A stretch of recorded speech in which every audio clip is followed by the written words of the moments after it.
Kita tidak bisa mengandalkan hanya kepada partai politik, DPR gitu dan eksekutif.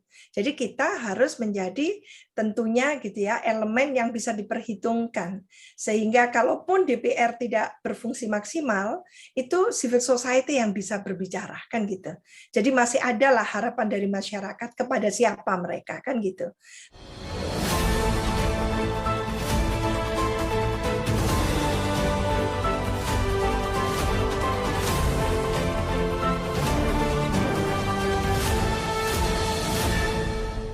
Karena memang tujuan kita berdemokrasi ini membangun peradaban, membangun dignity bangsa, kan itu ya.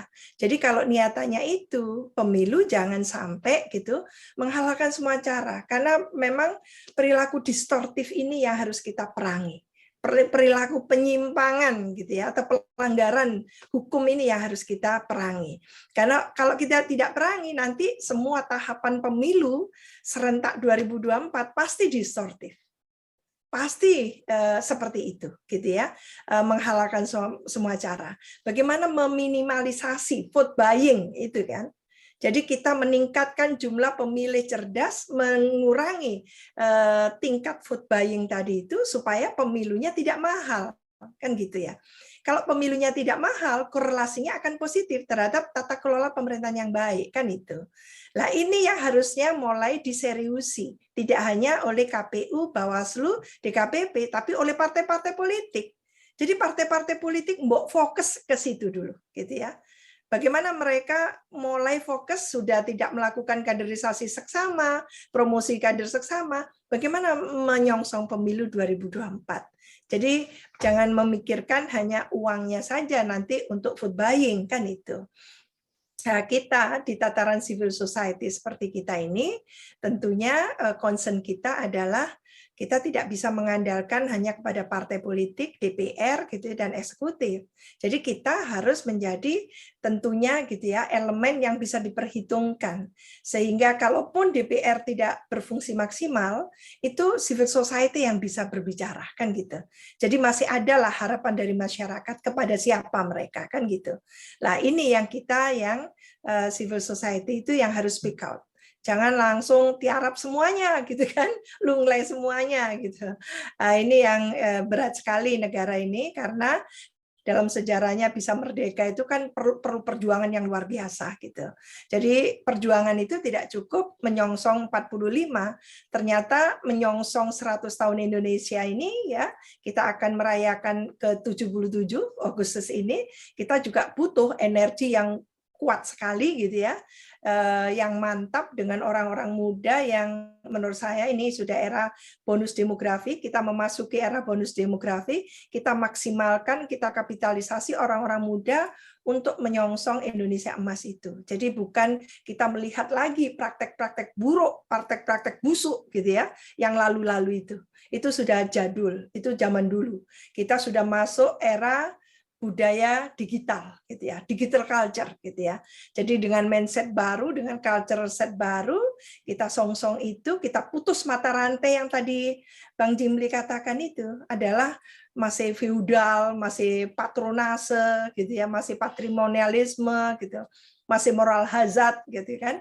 Dan semua hal-hal yang negatif itu kita putus mata rantai. Kita hadirkan kebaruan melalui orang-orang muda yang menjadi simpulnya gitu ya, menjadi triggernya di situ. Jadi leverage factornya menurut saya adalah kita sudah mengalami pemilu 2019 yang sangat tidak nyaman gitu ya. Ratusan tentu KPPS meninggal gitu kan. Lalu rusuh yang juga menimbulkan warga negara meninggal kan gitu. Rusuh pasca pemilu ya, pasca pemilihan dan sebagainya. Jadi itu pula yang harus kita antisipasi. Bagaimana menghadirkan satu pemilu yang penuh keadaban, pemilu yang berkualitas, pemilu yang berintegritas gitu ya. Sehingga tidak menghasilkan lagi pemilu ala 2019 gitu ya, yang banyak sekali nuansanya itu curang gitu. Birokrasinya dipolitisasi gitu kan. Kebulatan tekad di mana-mana, di kecamatan, di desa gitu kan. Yang itu tidak boleh, jelas-jelas PNS tidak boleh kan berpolitik praktis seperti itu. Tapi terjadi kebulatan-kebulatan tekad itu.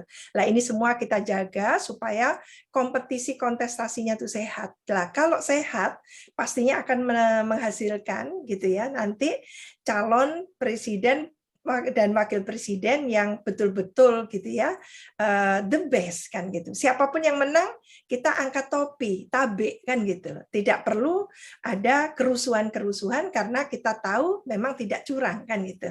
Nah, ini yang kita harapkan ke depan. Mudah-mudahan ya populis ini bisa mengawalnya sampai tuntas gitu ya. Kita harapkan seperti itu karena ini kan berbagai background ya, Bhinneka Tunggal Ika di sini beragam sehingga energinya lebih kokoh ya.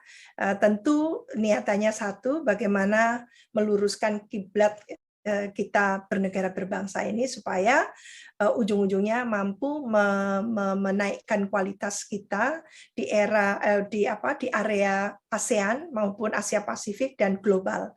Jadi niatan kita ke sana. Jadi bukan kita hiruk-pikuk ke domestik melulu, tapi kita kehilangan kesempatan di ASEAN, kita kehilangan kesempatan di internasional dan sebagainya itu. Mungkin itu dulu beberapa catatan dari saya. Makasih. Wassalamualaikum warahmatullahi wabarakatuh.